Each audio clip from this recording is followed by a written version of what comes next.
Welcome back to Global Negotiation. In this opening session, we will uncover the reasons why we negotiate and some of the perspectives used to help us examine the concept. For example, we will cover the characteristics of a typical negotiation situation, the notion of interdependence, and the nature of conflict and mutual adjustment. These concepts will also help us discover our own negotiation tendencies and introduce you to our first assignment, the preparation of an internal business memo detailing how you would negotiate an important contract. Once again, I'm Steve Varela, your instructor for this course, and together with The Essentials of Negotiation text by Roy Lewicki and our bestseller Getting to Yes, we will definitely cover some fertile negotiation ground. One can argue that the history of negotiation dates back to biblical times with the story of Adam and Eve. While the phenomenon may be as old as humankind, the formal study of modern negotiation only dates back to the last half-century. Scholars agree that most people are ineffective negotiators, and that a mere 3 to 4% of those involved in the communication activity fully achieve their stated goals. Despite an enormous amount of attention in the popular press, numerous training seminars, and self-help publications, there seems to be little improvement among practitioners in business and government. Interestingly, if we take a look at the word, we find that it comes from the Latin root, negotiatus, meaning to carry on business.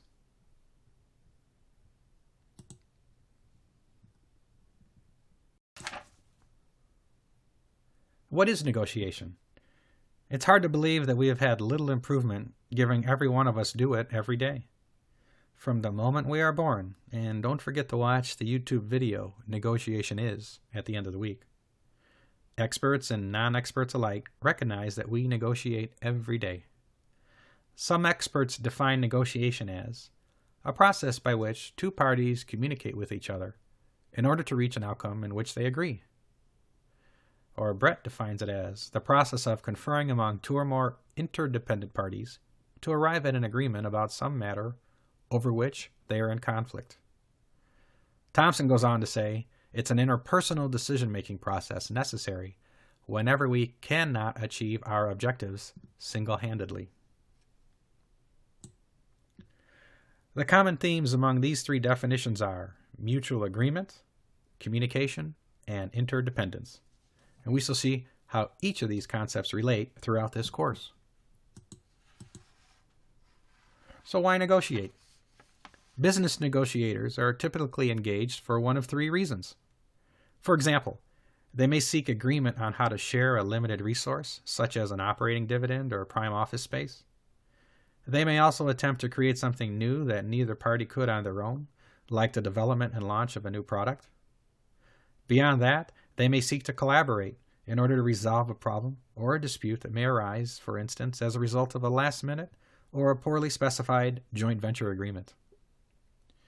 In terms of international negotiation and mutual dependency, you will find a lot of examples such as technology firms from developed countries collaborating with firms from lesser developed countries who clearly know the local ins and outs, like consumer preferences and the local political landscape.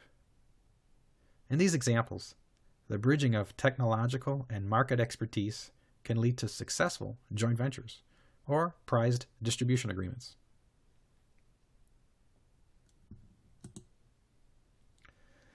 Why intercultural negotiation is increasingly important today? Well, indeed, the need for effective intercultural negotiation expertise has never been greater. For most, the once comfortable era of entering international markets as an option has quickly eroded into a business imperative. Once stable markets, controlled by big firms from developed and free market economies, are now open territory for unknown upstarts. This is due in part to technological, political, and economic advances. With more relaxed trade barriers, the continued expansion of internet penetration has enabled entrepreneurs from the farthest reaches of the planet to take advantage of instantaneous information flows. Lower transportation costs also play a major factor. In sum, these positive developments have provided such budding challengers the ability to serve markets once deemed too distant to consider. Reflecting on the chart on your screen, it's easy to verify the shift in global economic power and understand why an important improvement in intercultural negotiations is now more essential than ever. In addition, the nature of global trade is changing. Cooperative agreements based on the traditional value chain between Western creators and Eastern makers have been replaced by more sophisticated relationships worldwide. As the level of global trade gets more competitive and sophisticated, so does the need for improved communication, negotiation, and diverse problem solving.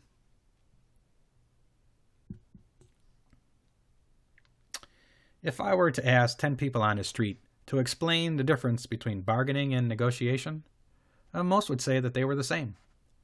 For our purposes, though, there is a difference, just as there is between the Spanish phrases te amo and te quiero. Bargaining, as in collective bargaining, reflects the predisposition towards situations where the exchange will result in a winner and a loser, because the object of value is fixed. An example is haggling over the price of a used car. On the other hand, negotiation reflects a situation where there exists the possibility of creating something of greater value, based on the integration of our collective knowledge and resources. Negotiation reflects the essence of collaboration, and is often referred to as win-win. Finally, keep in mind that there is no right or wrong way to negotiate, and that effective negotiators must develop competency in both negotiation and bargaining, as we shall see later in this chapter.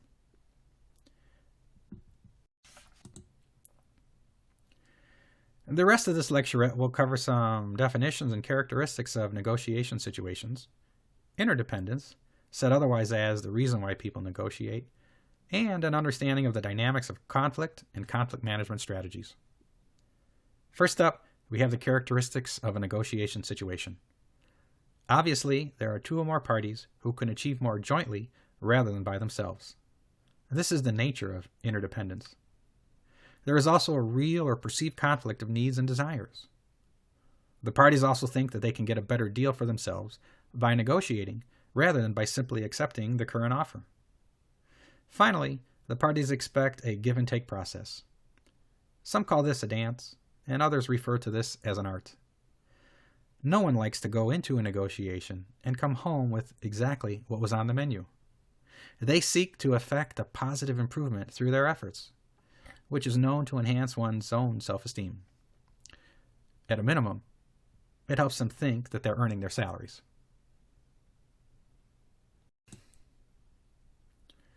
To make this a little more clear, we'll talk about good and bad negotiation situations. In a good situation, the parties search for agreement instead of fighting openly or capitulating. Agreement takes precedence over giving up, and they certainly prefer to settle the matter amongst themselves rather than by taking dispute to a potentially expensive and humiliating third party.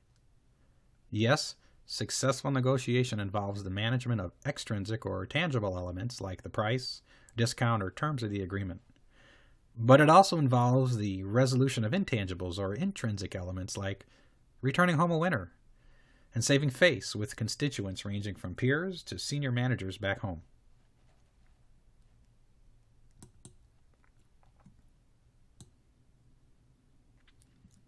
A key element of a negotiation situation is that each side needs each other in order to achieve their preferred outcomes or objectives. Notice the word preferred. Since they may be able to reach a satisfying outcome independently, in this case satisfying means barely acceptable but far from ideal, but that deal may not be as attractive as an integrated outcome. As such, they may choose to work together, expending greater effort through cycles of coordination, integration, and compromise in order to produce an outcome of higher value.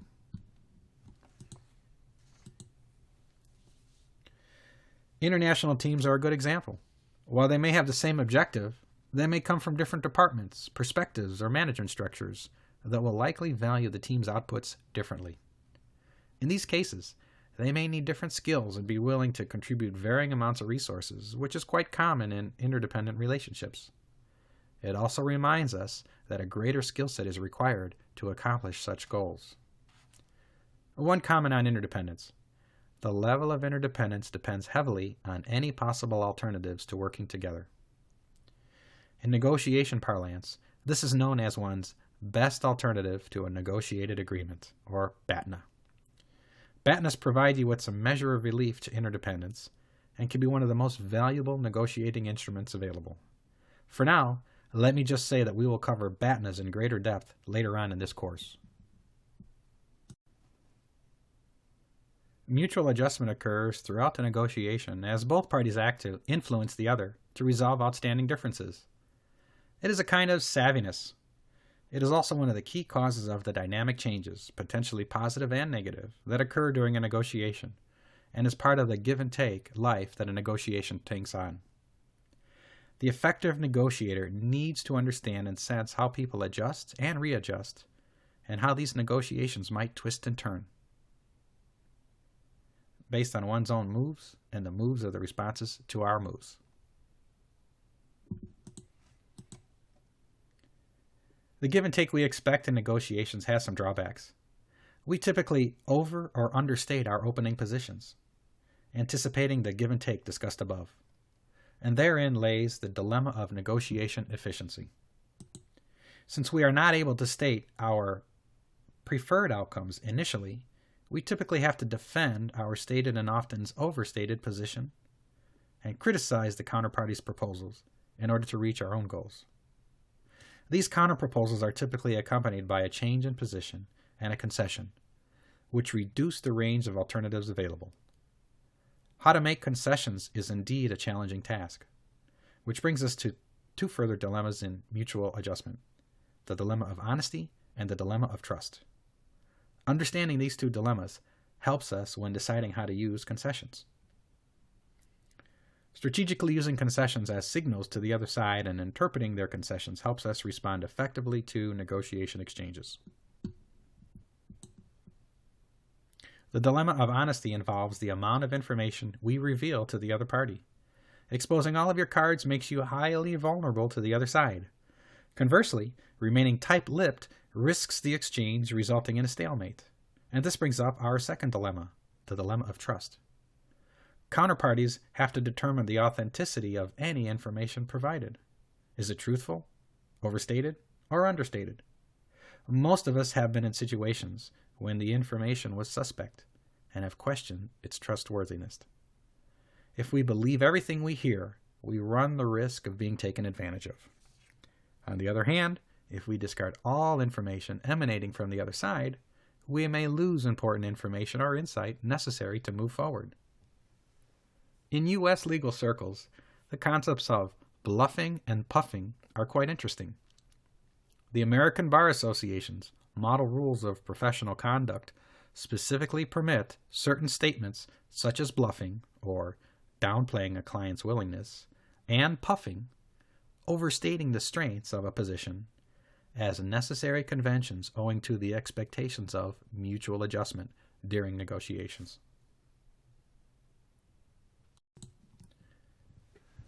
Next up, we will talk about value claiming and value creating processes. In the introduction, we covered win-win and win-lose negotiation situations. We will cover these in great detail in the next session, but for now, we will examine them in terms of opportunities to claim or share pieces of the pie. In win-lose, also known as distributive situations, each side is focused on gaining a larger share of a fixed pie, such as money, raw materials, time, etc. It's competitive. In contrast, win-win situations present an opportunity for both parties to meet their objectives without detracting from the other. In this case, the pie can be enlarged, permitting both to prosper. And these are called integrative situations, and they are cooperative in nature. However, our natural tendency to categorize negotiations as contentious endeavors biases our perception of the problem. When we examine actual negotiation processes, we find that most negotiations include a combination of claiming value and creating value processes. Skilled negotiators need to be able to recognize situations that require one approach or the other, and also when to use them. For instance, it's easy to see that single-issue transactions, focusing on money or materials, tend to be distributive, and rely more on value-claiming processes. But it's harder to see how one may need to use such tactics in integrative negotiations. Even the most cooperative negotiation exchanges need doses of value-claiming skills and behaviors. This occurs because after we have fully integrated our interests and created a bigger pie, we have to decide who gets what. And 50-50 is not the most effective way to distribute these hard-earned rewards. In sum, in order to meet their goals, all negotiators need skills in both processes, sometimes to create value, sometimes to claim value, and sometimes to create and claim value. Next up is conflict. Negotiation is essentially a communication process to avoid, settle, or resolve a conflict, commercial or otherwise. If you ask someone to talk about a conflict at school or work, you'd likely receive a lot of negative feedback. It's human nature for us to dislike and avoid conflict. Collectively, cultures from north to south and east to west have an aversion for conflict. However, a world without conflict would be a world without progress. One way to understand the causes of conflict is to ask questions like, who is right or what is right? In seeking an end to a conflict, we often try to conform to local customs or legal norms. We try to overpower those who do not share our viewpoints. Sometimes we use power or status over another party in order to force them to acquiesce. Other times, we use intimidation or dirty tricks. Notably, the vast majority of individuals seek satisfaction in conquering others, regardless of the costs of our actions. Novice negotiators oftentimes seek a settlement instead of a resolution in anxious attempts to end a conflict, whereas experienced negotiators understand that settlements are only a temporary measure. This is because settlements don't actually resolve conflicts. They only treat the symptoms for a short time. Sure enough, the parties return to their previously unsettled states sometime after. We see this frequency with Middle Eastern religious conflicts, with labor unions, and between countries, most recently in Russia and its former communist states. On the other hand, resolutions are more lasting because they produce genuine satisfaction among the parties. In this course, we will primarily focus on interpersonal conflict, or the conflict that occurs among individuals at work, and intergroup conflict, or the conflict that arises between departments, competing firms, and/or suppliers. As mentioned previously, conflict can be a force that is capable of providing positive traction, something that can propel new ideas forward if managed with a constructive mindset. For example, discussing conflict helps units to increase awareness and the ability to cope with problems. It also promises to promote change and adoption. In essence, it helps keep firms relevant in a rapidly changing global environment. This is an interesting way to look at some contributions of conflict here. As mentioned previously, an important feature of conflict is that it brings issues out into the open. It raises awareness and promotes change. It builds greater cohesion among organizational members, and by its very challenging nature, it promotes greater introspection and self-awareness. However, taken to the extreme, which is often prevalent in politics these days, conflict can have detrimental consequences. For example, we are predisposed to think that our goals cannot be achieved simultaneously, and often focus on winning at all costs. Our perceptions of reality, like the value of our products, and the value of varying alternatives can be clouded by our emotions, which tend to serve as substitutes for rational decision-making. We simply take a side and enhance our position while minimizing the opposition's position. To take this concept to the next level, we will discuss one widely accepted model for dealing with conflict, the dual concerns model.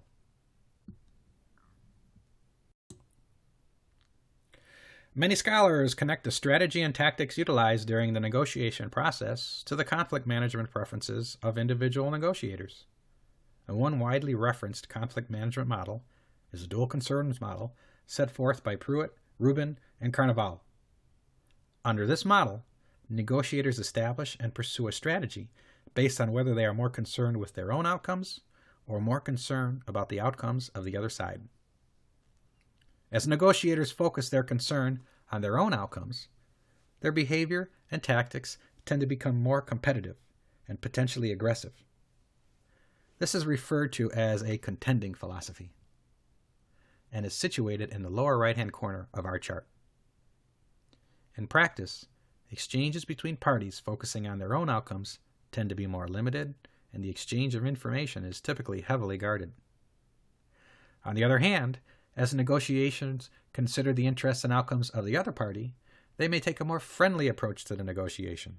They seek out and freely share information and permit or encourage the other party to achieve some of their own objectives. And this approach is known as an accommodating or yielding philosophy, and it falls in the upper left corner. When parties focus their efforts towards the satisfaction of their own interests, as well as the interests of the counterparty, this is known as a problem-solving philosophy. And you can see that the benefits of a problem-solving philosophy are maximized when both sides frame the negotiation as one of mutual benefit. Problem-solving philosophies and the use of integrative negotiation strategies are the preferred methods in many negotiation situations, since substantial empirical evidence demonstrates the greatest opportunity for mutual gain results from these types of exchanges. Our problem solvers live in the upper right-hand corner of our diagram. Notice the high concern for everyone's outcomes. And we should also note that heightened interest in the genuine concerns of the other party also serves to fortify relationships. More sophisticated negotiators with long-term outlooks can be expected to accommodate their negotiating opponent from time to time in order to build trust and develop a reciprocal relationship. We might say that yielding or problem-solving approaches are used in anticipation for something better in the future. And finally, the research also indicates that despite the benefit of one strategy compared to another, the actual choice of negotiator strategy is influenced to a large extent by the context and the culture of both the negotiator and the negotiation environment.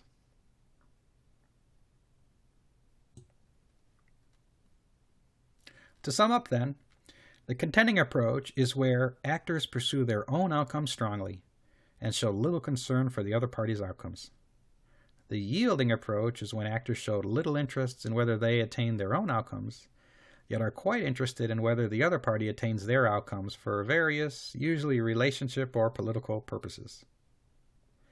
Inaction is when actors show little interest in whether they attain their own outcomes, and little concern about whether the other party achieves their outcomes. And these people provide little value. You can probably think about a few of these you may know of. The problem-solving approach is used when actors show high concern in obtaining their own outcomes, as well as high concern in the other party obtaining their outcomes. This is ideal and is the most effort-intensive approach to implement. When compromising, actors show moderate concern in obtaining their own outcomes, as well as moderate concern for the other party in obtaining their outcomes. This is the most popular approach, one of the easiest to implement, but is also one where the outcomes are relatively modest.